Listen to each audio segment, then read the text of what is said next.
Boa tarde para quem é de boa tarde, bom dia para quem é de bom dia e boa noite para quem é de boa noite. Como sempre falo, é uma honra, um prazer estar aqui hoje para o nosso 8º episódio do Vira Chave Podcast. E como sempre, eu tenho a honra de receber um convidado top team. Mas antes, eu tenho a honra também de apresentar o cara que vai dividir a cadeira comigo a partir de hoje, nesse projeto maravilhoso, que vai trazer aquele olhar mais profundo do ser humano, aquele olhar mais psicanalítico. Júnior, ou Doutor Júnior. Nossa, lá vem. É uma honra ter você Ele dividindo não essa para. cadeira comigo, tá? E a gente que se conhece há um tempinho. É, E o desde mundo deu 2020, voltas. né? 2020, o mundo Desde deu 2020. voltas. E cá estamos nós, Quem fazendo diria? parte do mesmo projeto. É isso aí. Então é um prazer te receber aqui, Não, Jô. prazer é todo meu. Imagina, quem diria que, né, uma amizade que a gente tinha ali de academia, um papo assim mais, não diria raso, né, mas mais o dia a dia, né, sem muita coisa profunda, assim, ia se transformar nisso tudo aí e seguir no mesmo propósito. Então, tô muito feliz de estar aqui. Obrigado, Muito bom te vamos ter. junto. Que isso. Aqui você vai agregar muito, Eu tá espero bom? que sim. Eu tenho Você certeza. também vai agregar muito Já deu aqui. certo. É isso aí, vamos falar de elegância? Elegância? Lógico. Ai, ai, ai. Vai Começar entrar com nessa área, viu? Pessoal, brincadeiras à parte, esse é o Dr. Júnior, Ju, tá? só Ju, gente. Ou Cadê a Ju, galera? Só Ju, tá só ótimo. Ju, Ju. Só e Ju, tá ele vai ótimo. fazer parte, tá, dos episódios daqui em diante. E hoje eu tenho o prazer de receber uma pessoa que, cá entre nós, a tecnologia tá em alta, não tá? Quando se fala de inteligência pessoal, inteligência artificial, ó pessoal, inteligência artificial, o cara de hoje é o cara que entende quando a palavra é tecnologia. José Aníbal ou Hannibal. Não Hannibal, mas Hannibal. É, porque o Hannibal foi um guerreiro, Perigoso, né? não foi muito bom, né? José, muito prazer em te receber aqui, tá? Com todo o conhecimento que você tem, como eu sempre falo, pessoas que têm algo a agregar, tá? E você faz parte disso.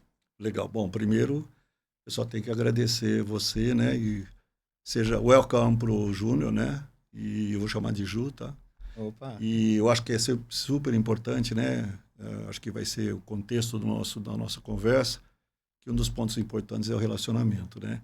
E vocês agora acabaram de cravar, né, no histórico de vocês, um relacionamento que está hoje Nascendo com essa aqui. virtude de vocês compartilharem essa mesa que no 8º episódio eu assisti os outros, né, que ele me passou, que é muito importante, né? Eu acho que essa interação de vocês vai construir ainda muito mais daqui para frente. Tenho certeza e obrigado. Imagina, Esse um seu prazer. voto de confiança e sucesso pra gente, Imagina. muita valia.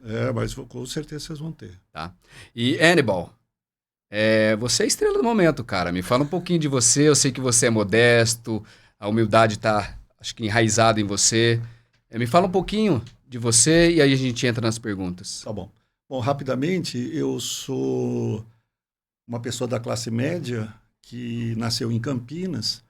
Minha mãe é professora, meu pai é advogado, mas eu passei a maior parte da minha infância sempre com alguns valores sendo colocados, reafirmados, né? E durante todo esse tempo eu passei, né, fiz a escola aqui na rede pública, que antigamente a rede pública era melhor do que rede particular de ensino, né?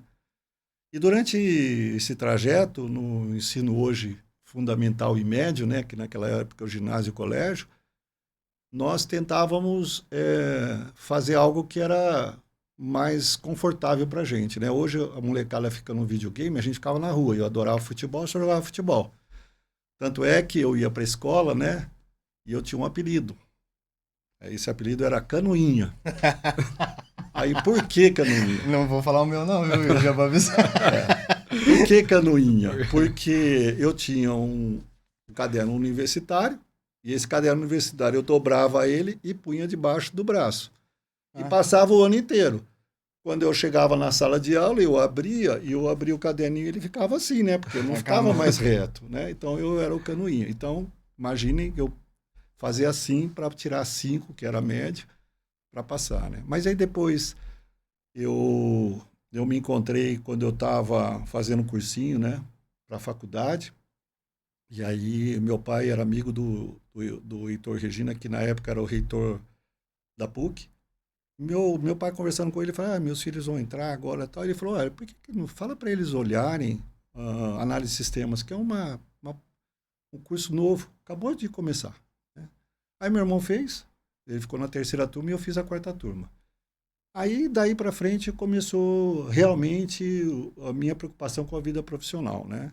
Aí eu fiz análise de sistemas e no 3º ano eu já era monitor, no 2º ano eu já era monitor de disciplina, no 3º ano eu já consegui um estágio no Bradesco em São Paulo, e aí veio o primeiro detalhe, eu falo muito, já falei para vocês me cortam.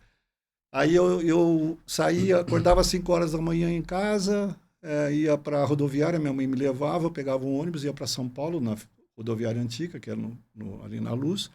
De lá eu pegava um ônibus chamado Himalaia, que ia até Osasco, mais 1 hora, andava 15 minutos a pé, fazia estágio dentro da Cidade de Deus, no Bradesco, aprendi muito, e voltava e assistia a aula. Eu passei isso 2 anos, né? E aí foi a primeira virada de chave, né? Se a gente olhar a virada de chave, foi a primeira virada de chave. Foi o quanto você precisa se esforçar para ser o mínimo, né? Porque eu estava no mínimo, eu estava acabando de ter o conceito na escola e vivenciar a prática. E aí eu entrei num banco que era super grande e eu estava perdido tanto na escola de aprender quando entrei no banco. Aí foi a primeira chave dizendo o seguinte, preciso me esforçar. Porque eu não me esforçava, lembra lá? Era sempre mais ou menos, né? Ali eu comecei a entender que o processo era outro. E aí virou minha chave de responsabilidade. E aí a minha mãe falou assim para mim, poxa, mas você já está 1 ano lá, você está muito cansado, porque eu só dormia sábado e domingo. Mas essa entrada, o título, a formação primeira foi o quê, então? Então eu estava na universidade fazendo análise de sistemas. Já era universidade. Já na universidade. Já estava fazendo análise de sistemas, né, na PUC, aqui em Campinas. Uhum. E aí, durante o processo, eu fiquei monitor na escola de disciplinas, e tinha uma disciplina de linguagem de programação, uma outra lá também de finanças, e eu fui monitor. Por que eu fui monitor?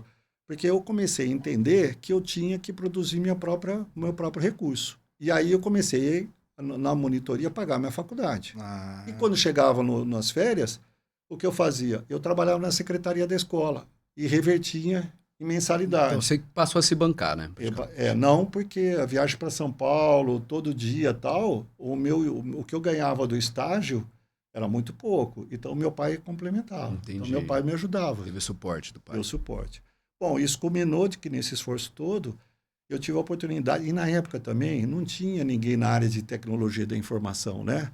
E o que acontece é que que antigamente era processamento de dados, né? Então, o que acontece? Porra, você terminava a universidade, tinha várias empresas querendo. Não tinha, era disputa de pessoas, né? A demanda era maior do que existiam de profissionais. Aí eu escolhi entre 5 empresas, né? Que ano que era isso, Aníbal? Em 80. Ano de 80. 80. O computador parecia aquele gerador de energia ou não? Já estava menorzinho? Posso contar? Por favor. Então, foi assim. Durante a galera escola, não sabe, viu? Então, vai ser difícil explicar. Na escola, o que acontece? Não existia monitor. Então, o que acontecia? A gente tinha uma máquina de perfurar cartão de 80 colunas. A máquina fazia buraquinho e cada cartão era uma linha de código. Então, através de furo. A gente digitava o que a gente queria, o comando do programa, a gente entrava, aquele lá furava o cartão, a gente punha o cartão na ordem, tinha uma leitora de cartão que lia, e aquele programa, e a gente tinha que corrigir para ver se tinha algum erro de sintaxe de comando. Depois ele executava. Então imagina a diferença de hoje que a gente mudança, hein? Que a gente pega o celular assim, coloca, ele faz o Face ID, né? Outro mundo. Olha. Então nessa época era assim. Então quando eu interagia com o computador era com cartão e a volta era uma listagem de computador que a gente lia o resultado. Então começou assim, né?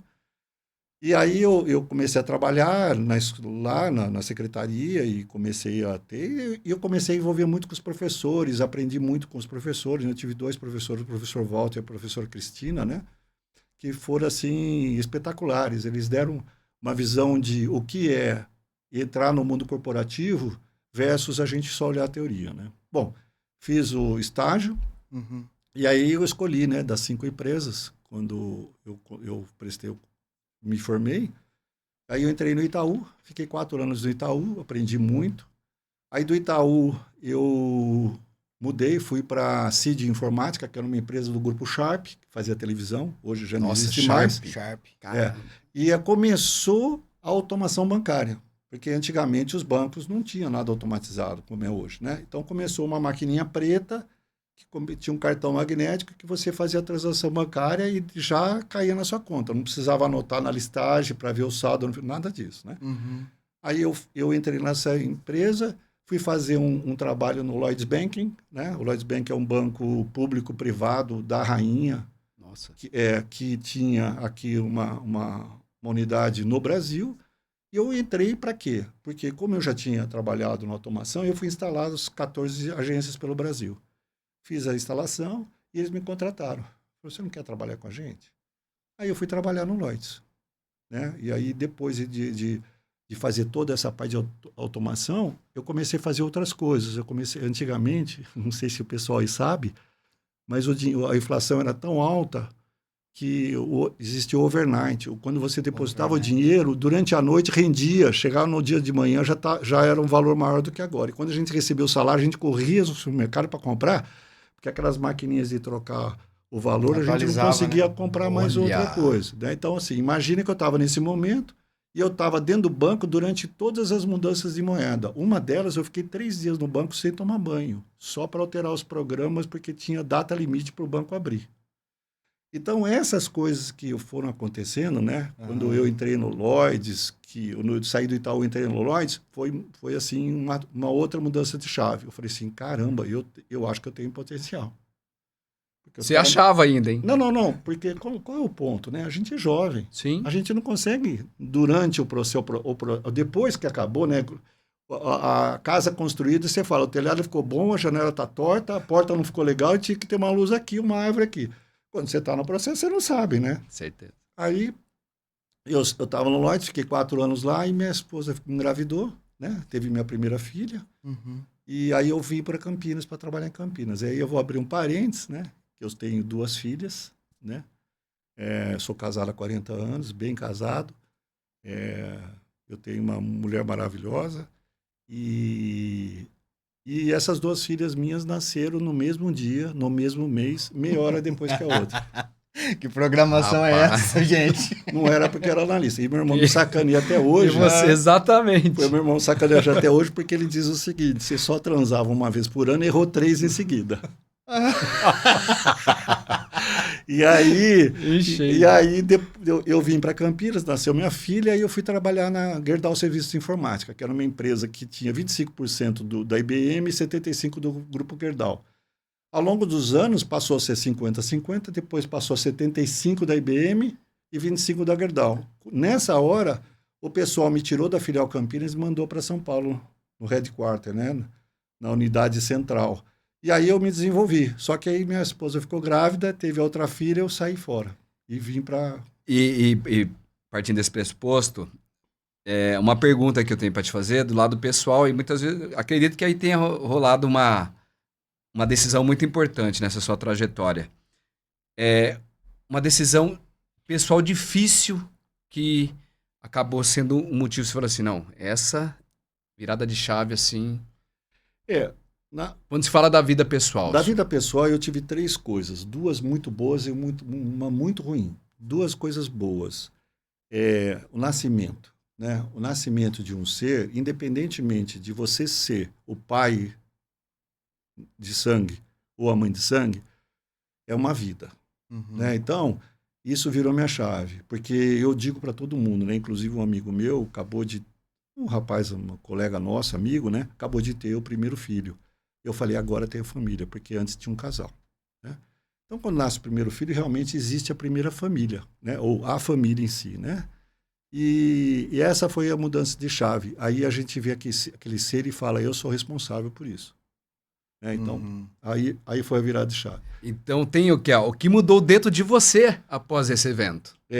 Assim, na verdade, eu vou falar um pouco de humildade e vou falar um pouco de relacionamento aqui.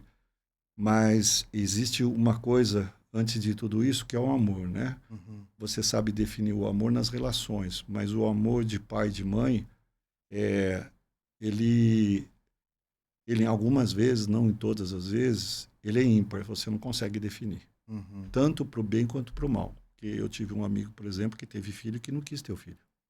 Entende?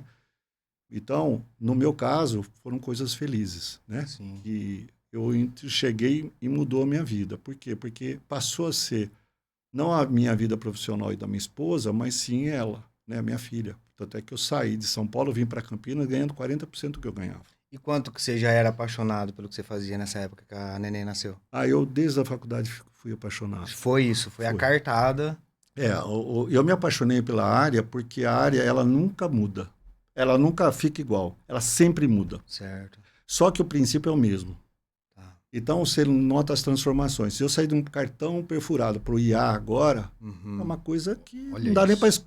não dá nem para contar direito. Falar em disco, disquete, falar em computador, falar... Não dá para falar mais, ninguém sabe. Tanto é que eu fui fazer uma palestra lá no CIE, né, que é o Centro de emprego lá, não é? Centro de Integração Empresa-Escola, porque quando eu entrei no Bradesco, eu passei por lá, e eu fui fazer uma apresentação e falei para os alunos, olha, eu trouxe a última tecnologia existente no mercado, uma máquina de escrever.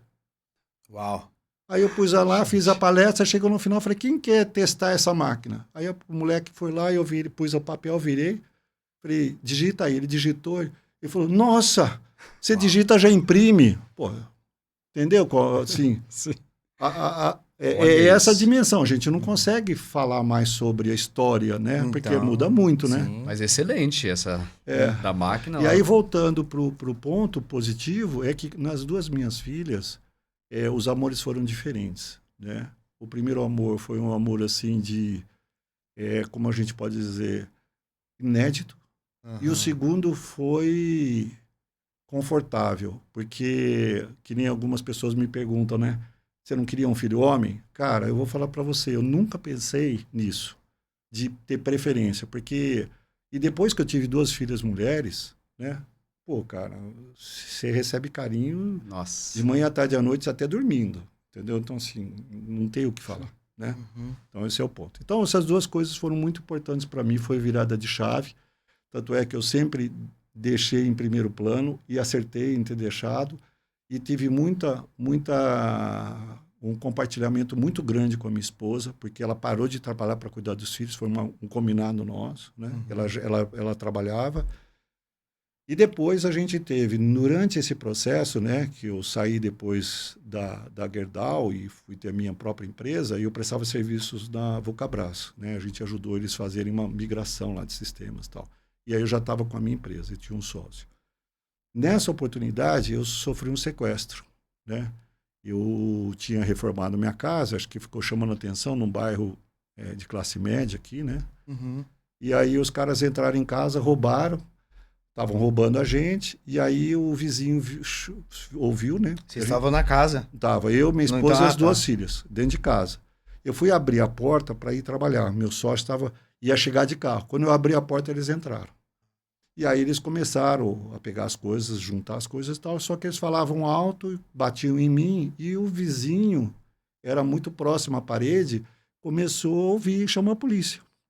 Aí a polícia, quando chegou, eles colocaram a gente dentro do meu carro, eu fiquei atrás com as minhas duas filhas, e o outro, um assaltante, e o outro assaltante foi dirigindo e minha esposa do lado. Era mais ou menos, para quem conhece Campinas, era Ponte Preta, a gente estava descendo de carro, quando chegou perto do Guarani, ele bateu no poste, arrebentou o carro, pegou minha esposa, que estava na frente, assaltou um outro carro e foi embora. Ficou eu, minha filha de colo, que é a mais novinha, tinha 1 ano e meio, e a outra, que já estava com 5 anos, eu pus aqui atrás, porque ele corria muito, eu tinha medo de bater o carro e machucar. E o cara aqui do meu lado. Aí ele pegou a arma, e polícia para todos os lados, né? Eu até esqueci de trazer o jornal que um dia eu mostro para vocês. Verdade. Ele pegou a arma e enfiou na boca da minha filha, no meu colo aqui, e puxou o cão. Eu falei assim, olha, meu amigo, você não vai resolver nada a fazer. Olha, eu não sei como eu fui frio, sabe? Acho que se eu não acreditava naquele dia, acreditei que tinha uma força maior, né? E ele puxou o cão e falei, não vai adiantar você fazer isso, porque não vai resolver nada. Os policiais vão te pegar do mesmo jeito. Vamos fazer o seguinte, me abraça que a gente sai junto e depois no juízo a gente dá uma atenuada no delegado. Falei, não quero ser preso de novo, pois deu um tiro, caiu no colo da minha filha. A pessoa se matou. Se matou dentro do carro, deu um tiro na cabeça, caiu no colo da minha filha aqui atrás de mim e eu protegendo a minha filha aqui. Aí o policial foi, me tirou e tal, e eu fui para minha casa, que era ali pertinho, esperando a minha esposa, né?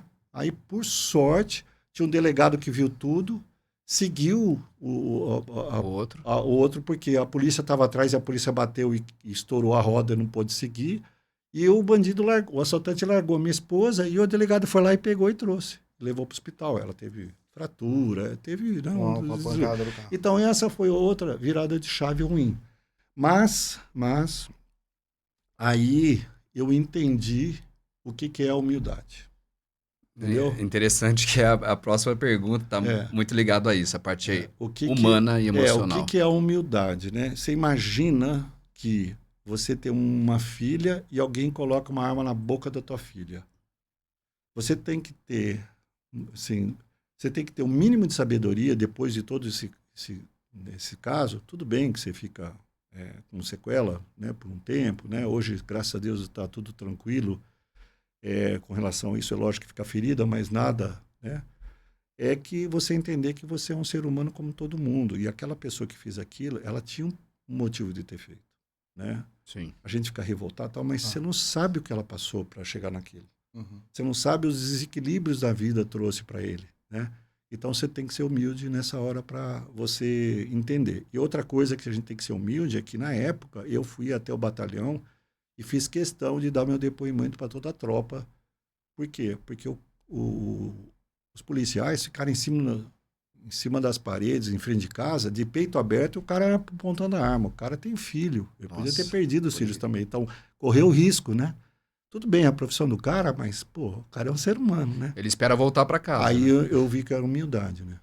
O cara mostrou para mim que ele estava ali, era humilde para dizer o seguinte, não, eu tô aqui, eu vou te salvar. Porque aquilo te causa segurança.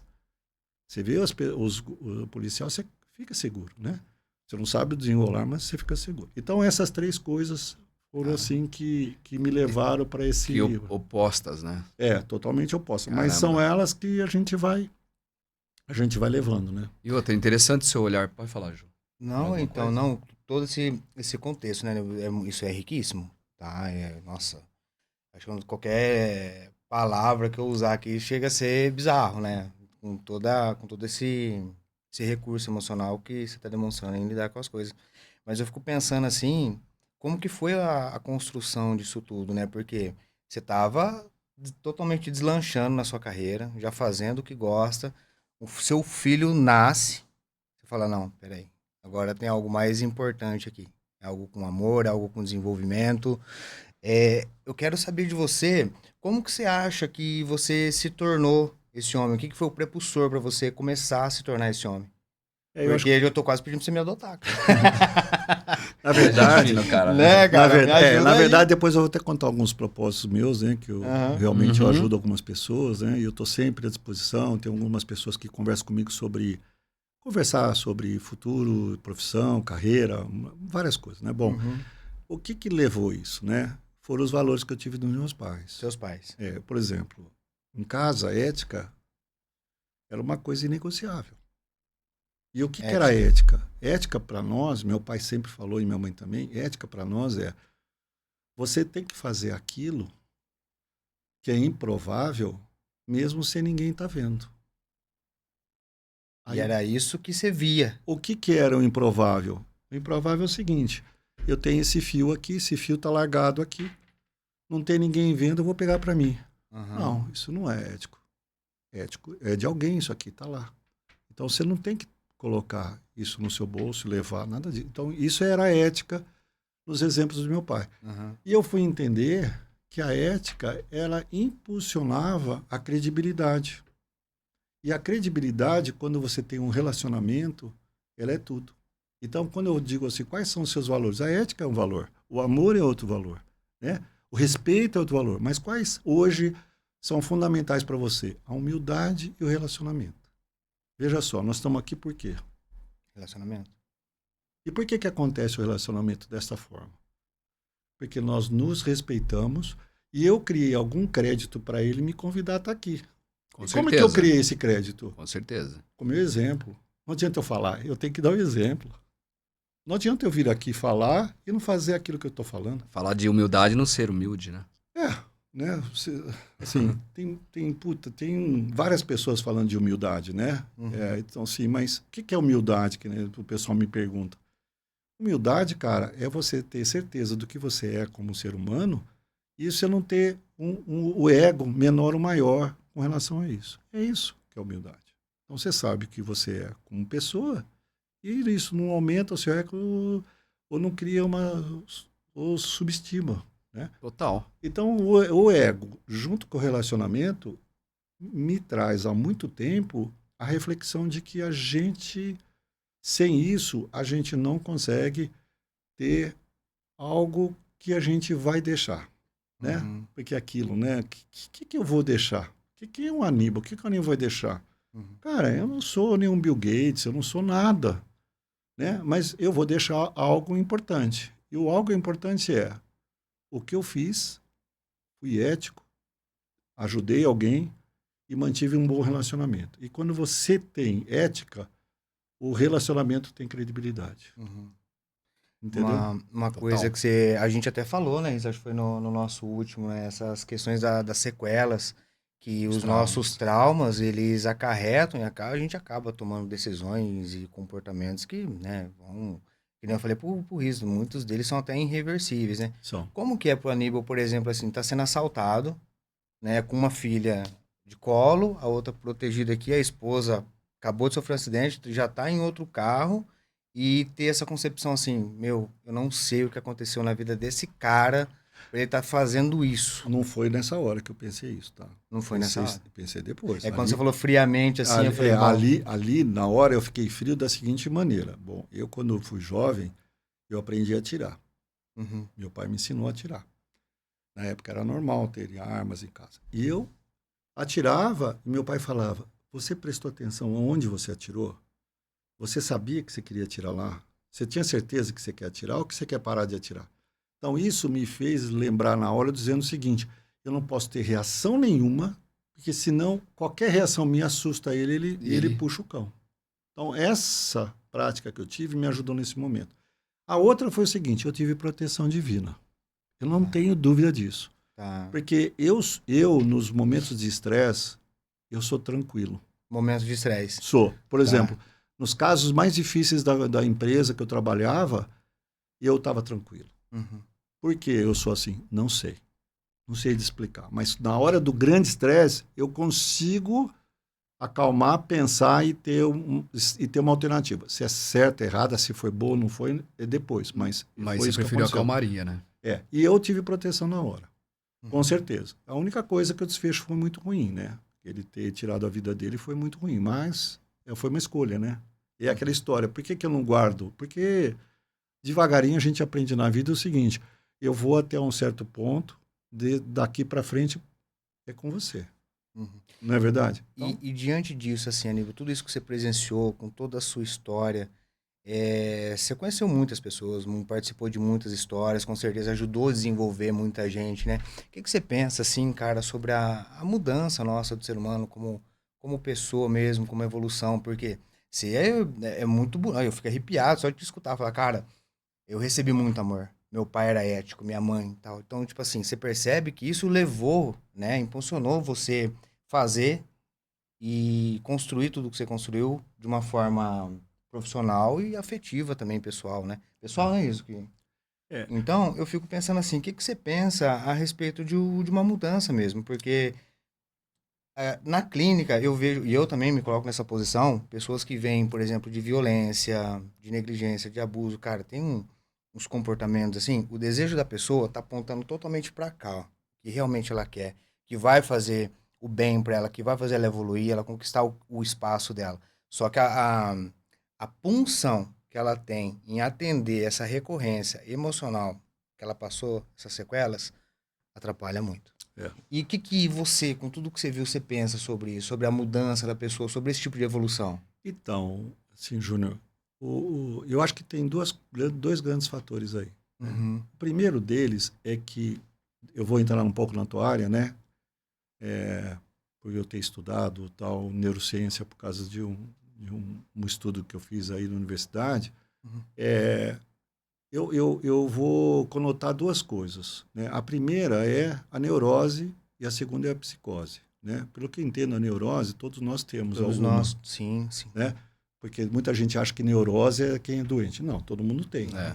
E a psicose é quando a pessoa, o ser humano, ele entra naquela verdade dele e não consegue sair, ele precisa de uma ajuda como a sua de conhecimento, perfeito? Sim.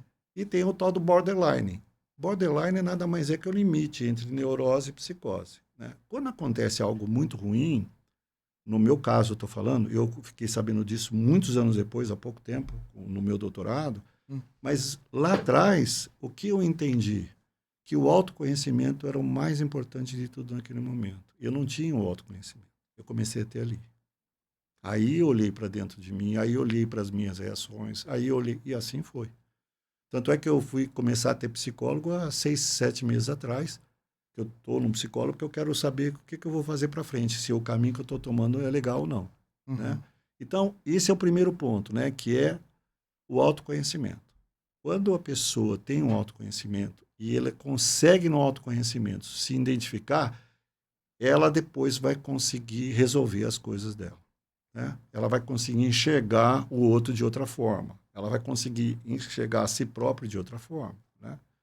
E aí, mais uma vez, carimba a humildade.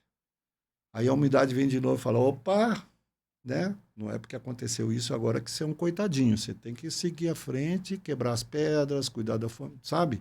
Então aí você cai na real de novo, né? Então eu não sei se eu respondi as questões que você falou. Eu acho que o autoconhecimento hoje é fundamental. E os relacionamentos hoje estão muito difíceis, né? Eu sou da tecnologia.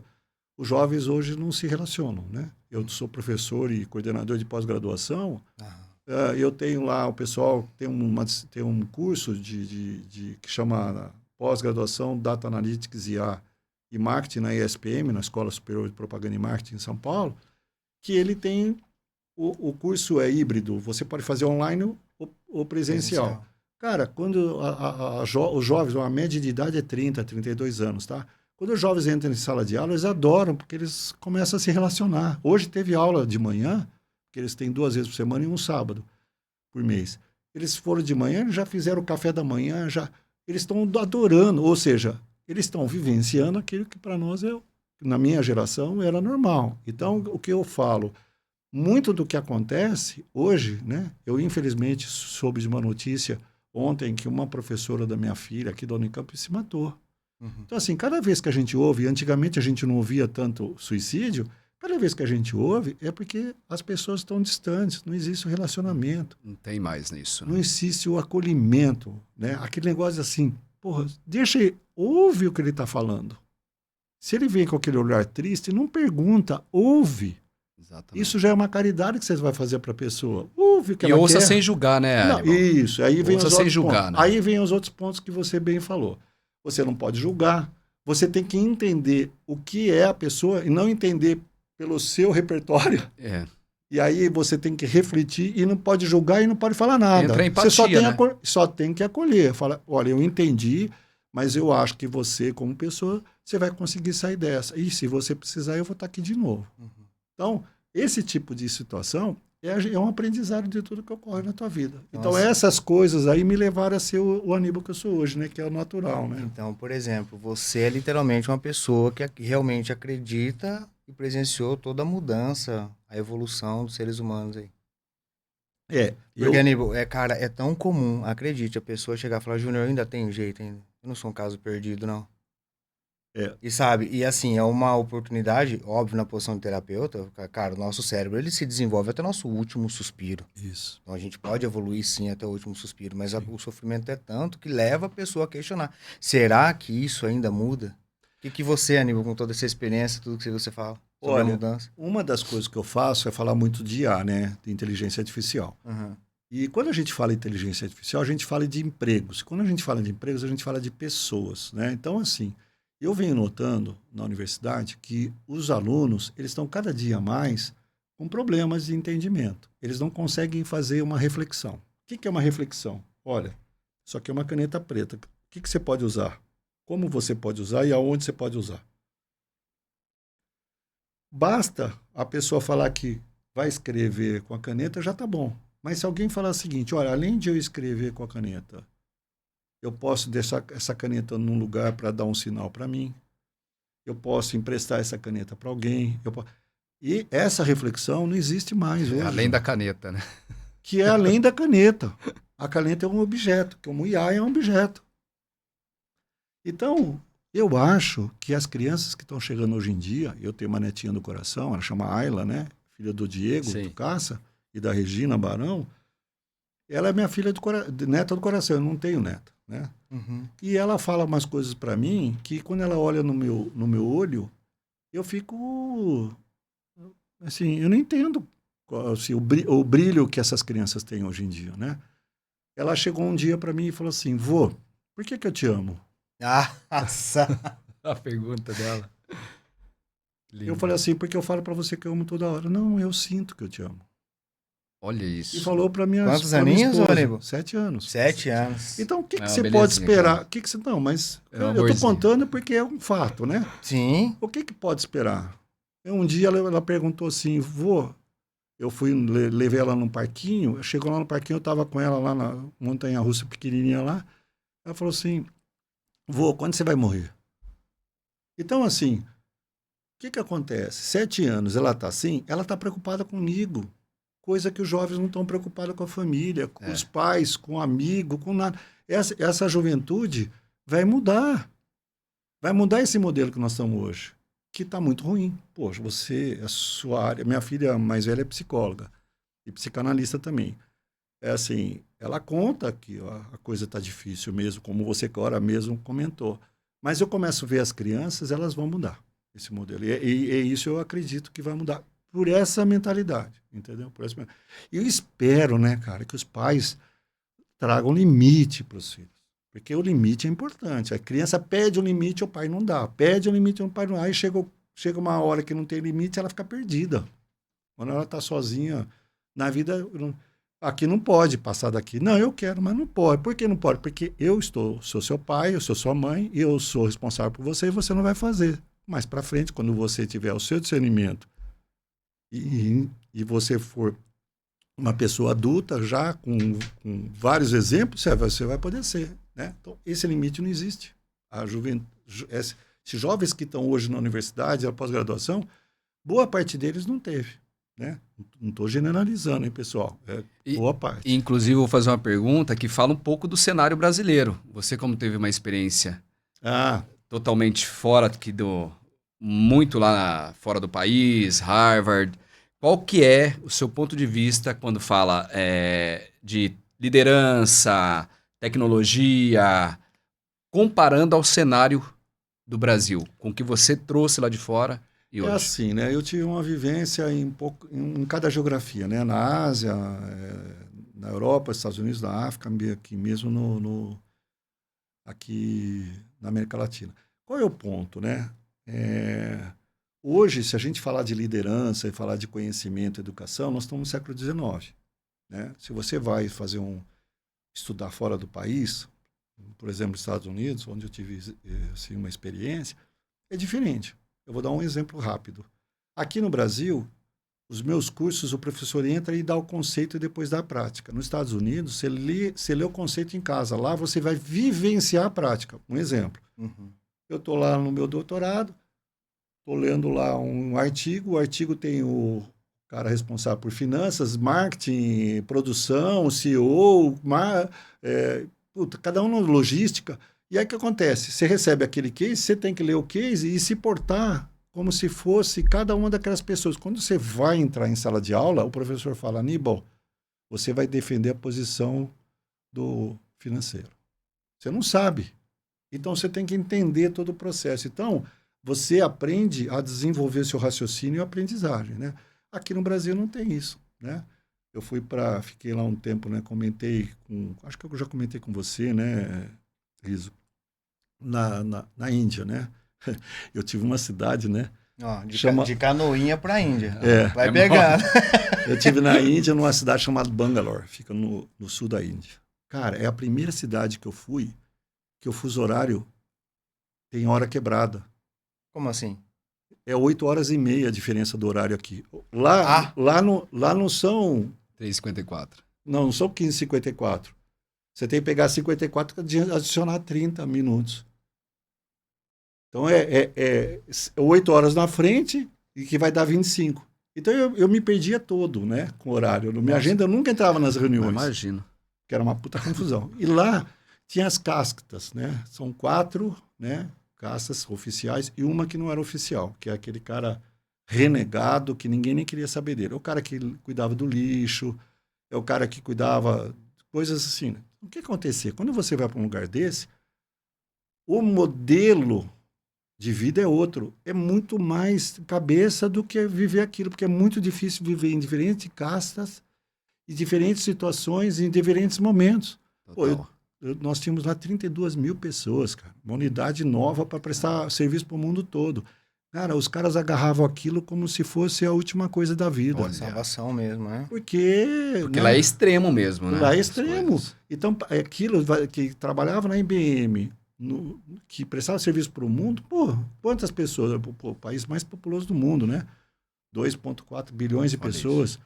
Então, assim, essas coisas são diferentes. Quando a gente traz para cá, a gente tenta na universidade mostrar isso para o pessoal. Que nós temos uma característica assim que a gente se relaciona com todo mundo. A gente é aquele povo amável, né, prestativo, tal, que lá fora não é. Você vai na Europa, não é. Vivenciando lá, não é assim. Lá é diferente. Nos Estados Unidos, vou dar um exemplo. Estou lá nos Estados Unidos, nós estamos conversando, um cara lá chegou, nós estamos fazendo um projeto mundial. Aí o cara que estava liderando o projeto mundial me chamou e falou assim, eu vou fazer um churrasco na minha casa, um barbecue, né? Pô, legal. Ó, o churrasco vai ser sexta-feira, das 4 às 7. Eu falei, legal. Fui lá, cheguei lá às 4, fui no churrasco. Pontual. Quando chegou Pontual às 7, não. Quando chegou às 7 horas, a churrasqueira já estava fechada, limpa, e ele já estava falando tchau para mim. Ó, muito obrigado por você ter vindo. Entendeu? É outro modelo de vida. Outro modelo. Né? Total. Então, é isso aí. Das 4 às 7, às 4 às 7, acabou. Tem amizade, relacionamento fora do trabalho? Nem dança, nem pensar. Não existe isso. Cada um para tua casa. Você pode ter relacionamento se você jogar golfe e eu jogar golfe. A gente vai lá junto e joga. Mas esse negócio de ser amigo, um ouvir o outro, não existe. Não existe. Prestatividade? Zero. Zero também. Zero. E partindo da ideia de que você trabalha com pós-graduação também, né, Hannibal? E formando alguns profissionais. O que você acha que o profissional dessa área que você domina, uma disciplina interessante para dar um suporte para ele desenvolver cada vez mais? Assim que você acha interessante. Você falou do autoconhecimento. Sim. Na verdade, se a gente for falar de algumas características, hoje o mundo muda. Então, hoje um líder, ele tem que saber que ele está num mundo indefinido, né? Quando o aluno entra lá na escola, eu falo assim para ele, olha, você está entrando num mundo que daqui a um ano vai ser outro. Então, não adianta você entrar pensando no mundo agora. Pensa no mundo no momento que você está pensando naquela disciplina, né? Então, como que a gente chama no mundo acadêmico? Tem os hard skills e os soft skills. Sim. O hard skill é o técnico, especialista. E o soft skills é aquela pessoa, né, que começa a compreender. Eu tenho uma disciplina no curso que chama liderança, né, olha que legal. em mundo digital. Nessa disciplina que a gente concebe, tem um pouco da psicologia, do autoconhecimento, mas tem uma coisa muito importante, né, que nessa disciplina eu consigo levar para o aluno o que é ser um líder hoje. O que é ser um líder hoje? Ser um líder hoje, a primeira coisa que um líder hoje, ele tem que tomar decisão. Ele não pode não tomar decisão, mas ele tem que ouvir os outros. Porque se você tomar uma decisão sem ouvir os outros, você é autoritário, você não é o líder. E se você ouvir os outros e tomar a decisão, mesmo que a decisão desagrade parte deles, você tem que dizer para eles o seguinte, eu sou responsável. Eu estou decidindo. Quando vocês estiverem aqui, né, vocês vão decidir. Então, quando a gente está falando em tomar decisão, isso é importante. E aí eu quero agora, eu vou pegar uma colinha aqui, porque eu não consigo lembrar de tudo, eu já estou com 67 anos. E, pessoal, eu não pinto o cabelo não, ó. Isso é DNA, original. é assim, é original de fábrica, tá? Tinha que tocar. Hein, ô, Fabião, tinha que falar do abençoado do cabelo, né? Esse cabelo dele aí, ó. Eu não vou entrar nessa seara, não. Então, eu queria só falar algumas coisas que foi bom você falar sobre 3 livros, né? Que eu não sei se você ia me perguntar, mas Exato. 3 livros que eu considero que eles sejam super importantes hoje para falar sobre liderança. E né? além dos livros, eu quero os apps da IA, mais Eu falo, indicado, tá? Falo. E também o que você pensa para frente daquele Tá, projeto Vou falar. Ó, audacioso. então, vamos falar de liderança, né? Quem quiser, eu tenho no LinkedIn, José Aníbal Ferreira, vocês vão ver lá que eu sou coordenador de curso e tal. Eu fiz 3 artigos sobre IA e esses 3 livros, essas 3 obras. Essas 3 obras são obras que hoje todo líder no mercado Brasil, fora do Brasil, lê. Tanto é que são best-sellers, né? O primeiro é O Andar do Bêbado. Tá? Esse livro, acho que se eu não me engano é Leonard Ludlow. Né? Esse cara, ele traz o papel do acaso e da aleatoriedade que acontece na vida da gente. Ele traz isso no livro, né? E ele começa a mostrar quais são as trajetórias e resultados da nossa tomada de decisão, né? E aí, quais são as principais lições desse livro, né? Que as nossas intuições, elas falham, porque a gente trabalha com probabilidade, né? Mas o mais importante que isso, que o sucesso, muitas vezes, não é fruto de uma falha, e sim o fruto do esforço. Então, esse livro mostra isso. Então, hoje, eu digo para todo mundo que se quer na liderança, tem que ler esses 3 livros, né? O outro, esse eu acho um barato, chama A Lógica do Cisne Negro, né? É o impacto desproporcional de eventos raros. A gente lida muito com IA de evento raro. Você pega um monte de dados, coloca lá e vê o resultado que você nunca imaginava. Uhum. Pô, peraí, será que eu pus o dado certo? Como que ele está falando isso para mim? E são os momentos raros. E isso acontece muito na liderança, que tem que decidir sobre aquela incerteza, né? Então, isso é importante porque nesses eventos raros, né, a gente para de usar a narrativa e usa o dado factual. Você se sente mais seguro. Você pega o dado e fala assim, está acontecendo isso. Gente, o que é isso aqui? O que representa? Representa. Qual seria a ação da gente tomar? Então, hoje, o líder precisa disso. Ser mais factual, né? E o último é o Rápido e Devagar. Esse aqui... Esse Rápido e Devagar. Esse é muito legal. Esse é a dualidade, né, da mente da gente. Né, que tem o sistema 1 e 2, o sistema 1 é intuitivo tal, e o sistema 2 é mais racional tal. E eu coloco isso daí, né?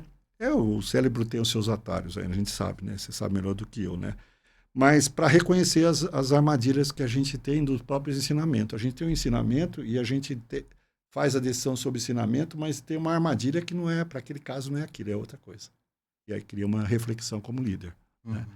E esses 3, eu acho que são 3 livros que traz o soft skill de ter uma liderança mais confiável, que a pessoa pode acreditar mais nela, que ela consegue credibilidade da equipe.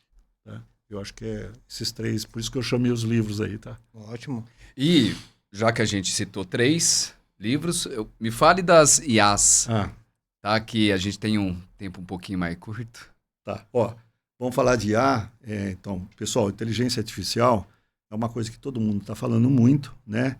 E antes de a gente falar de inteligência artificial, dessas aplicações, eu queria deixar um conceito para vocês, tá? Que muita gente realmente ainda não sabe o que é, né? É bem raro as pessoas que sabem. Então, assim, o IA, se a gente fizesse um comparativo com a energia elétrica, ela é mais ou menos o seguinte. Lá nos tempos áureos, antes da energia elétrica, nós tínhamos o vapor. Então, você tinha uma máquina enorme a vapor e você construía em volta dela a cidade ou em volta dela a indústria. Com o passar do tempo, quando foi substituída esta máquina a vapor por algo que gerava energia elétrica, continua assim. Mas depois foi descobrindo que se eu pegasse aquela máquina, aquela energia elétrica e colocasse num equipamento, funcionava. Se eu colocasse no outro. Então, houve a dispersão da energia elétrica. Correto? Sim. A IA é a mesma coisa. A IA hoje, ela está na nuvem, ela é pública para todo mundo. E todo mundo está testando e está tentando entender. E lembrem, pessoal, conversar com IA é diferente de conversar com o Google, tá? Você tem que pensar e falar qual é o contexto né? Para que ela, quando ela te responder, ela entender. E quando vocês forem mudar de assunto, fala assim, acabou esse assunto, começa o outro. Senão, o que acontece com ela? Ela mistura. Total. Total. Você tem que falar, acabou esse assunto, agora eu estou mudando para esse outro, né? Então não dá para fazer terapia, né? Não existe. Eu vou falar até um pouco sobre isso se der tempo, tá? Sobre quais profissões vêm a seguir, que todo mundo pergunta se vai acabar algumas profissões, né? Sim. Então voltando para IA. Então, IA é a mesma coisa. Hoje, IA é quando aquela máquina de vapor sair e puseram elétrica. E ainda não sabem dissipar isso. Então, assim, até 6 meses atrás, nós tínhamos mais de 1.500 IAs. Hoje, nós temos mais de dezenas de milhões de IAs montados. Por quê? Porque a IA é estatística. A estatística é um módulo aberto. Todo mundo pode fazer. E as empresas agora não estão usando o ChatGPT, Perplexity. Estão usando o IA deles. Eles montam uma infraestrutura de IA para eles cuidarem da IA deles. Com segurança. Em cima do modelo que eles querem. Com informações que eles têm certeza que estão certas. Tal. Então, hoje a IA é a energia elétrica que é invisível, né? Você não vê a energia elétrica. Está aqui, a gente precisa dela, senão não estaria acontecendo o podcast. Esses são os principais pontos, né? Uhum. Agora, eu vou falar um pouquinho aqui eu trouxe até a minha colinha, porque, pessoal, eu tenho contato com muitas IAs, né? Infelizmente, é IA pra caramba, né? Então, eu vou passar... bom, além daquelas que você já conhece, ChatGPT, Gemini, Cloud, né? Que é da Anthropic, né? Eu tenho algumas aqui que eu gostaria de falar para vocês, tá? Que são muito importantes. Elas são conhecidas também. A primeira é a Grok 4.2, né? Essa inteligência artificial, ela é do lado da família do Elon Musk, mas ela tem uma importância muito boa porque a inteligência artificial, quando ela ouve você, ela interpreta e devolve, ela usa alguns módulos. Essa Grok, ela usa 4 módulos simultâneos. Então, um lê, um interpreta, um busca e um reflete. E devolve para você. Então, ela é mais rápida e mais completa. Chama Grok 4.2. É livre, dá para colocar no celular, dá para... Olha. A outra chama-se DeepSeek. Essa daí assim, ela é revolucionária, tá? Essa DeepSeek, qual é a diferença dela? Foram feitas pelos chineses. Quando você faz uma inteligência artificial funcionar, eu estou lá e escrevo no prompt, que o prompt é aquele lugarzinho que você escreve, o texto que você quer conversar, o espaço. Quando você manda, existe lá atrás um monte de processamento. Uhum. Só que esse processamento gasta mais ou menos energia e mais computadores. E esse DeepSeek, os chineses conseguiram fazer com 1/3 do que o Cloud, por exemplo, o ChatGPT usa. Né? Então, esse ano é muito eficiente. Né? Então, tem outras também, né? Por exemplo, se você quiser fazer uma inteligência artificial para você, essa Meta-Llama, você copia ela e faz. Né? E tem uma que eu não podia esquecer o nome dela, por isso que eu tenho aqui na cola, chama-se AlphaFold 3, né? AlphaFold 3. O que é essa inteligência artificial? Ela não está disponível para a gente, não é pública, mas ela é a inteligência artificial que todas as farmacêuticas do mundo estão usando para fazer medicação. Então, um remédio que demorava 6 a 7 meses é feito em 3 horas. Então, ela criou uma produtividade muito grande. Ela que mais cresce, ela que tem mais foco hoje e que tem mais investimento. Tá? A Microsoft está pondo uma fortuna em cima do Copilot para se aproximar disso daí. Caramba! Aí, se vocês me perguntarem outras IAs, tem IA para tudo. Por exemplo, se a gente fizesse gravar esse podcast, pegar o que está gravado aqui falando, qual a nossa imagem, se você levar para um IA, ela desenha o seu perfil. Como você é, como eu sou. Sempre com a probabilidade, certo? Ele não vai conseguir entender o psicológico, mas consegue fazer leitura corporal, tempo de fala, ansiedade, conforto, segurança, ela consegue analisar. Olha! Então, hoje você tem um robozinho lá, né? Ela pega o semblante... Pega o semblante, a voz e o contexto. Pega as 3 coisas. Tempo de fala também. Tudo. Gente. Tempo de fala. Por exemplo, existem todas as regras, né, de comportamento, você baixa a cabeça, faz... Isso tudo é analisado por ela.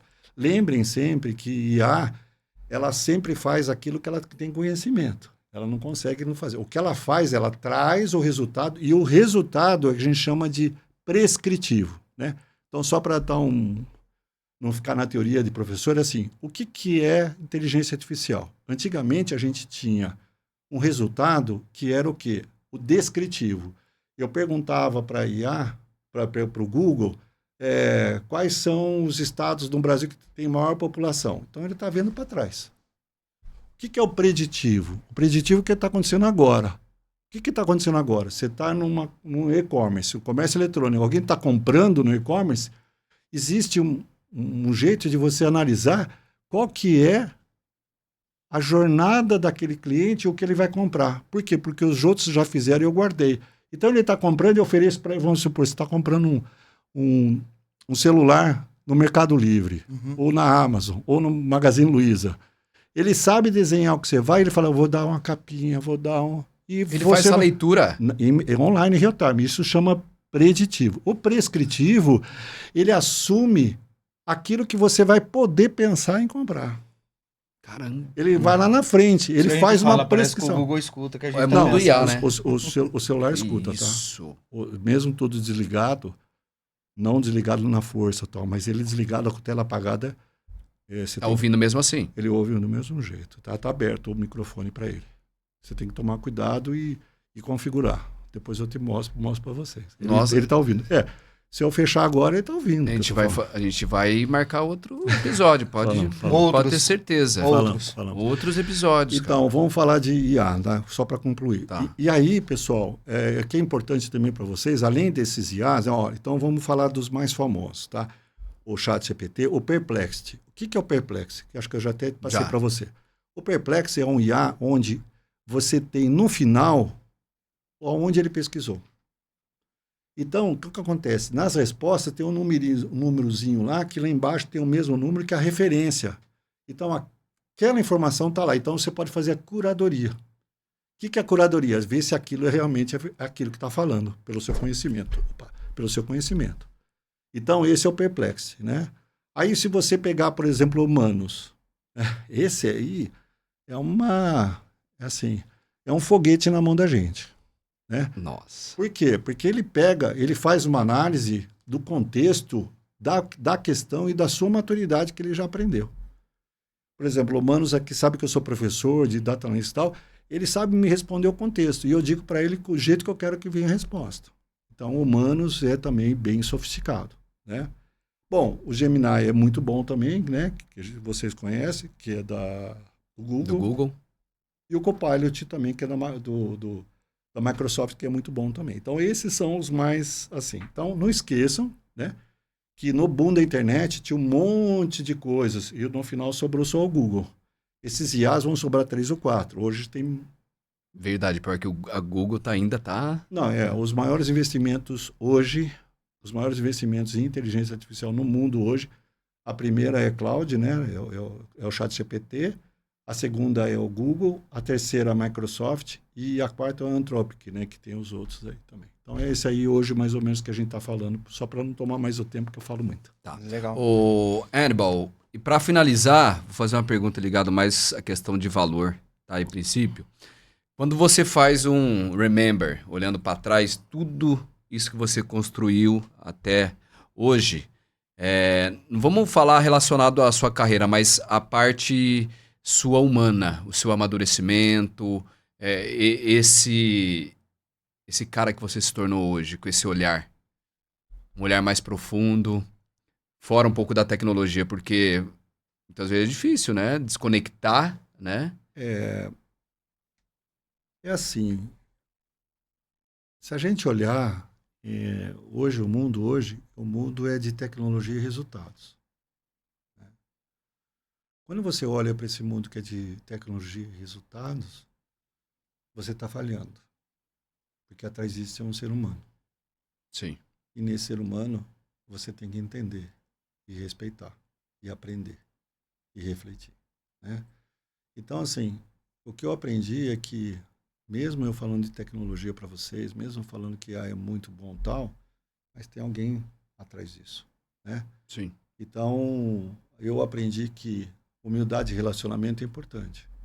Mas o mais importante é a gente saber que a gente não para de aprender, que a gente sempre tem que aprender.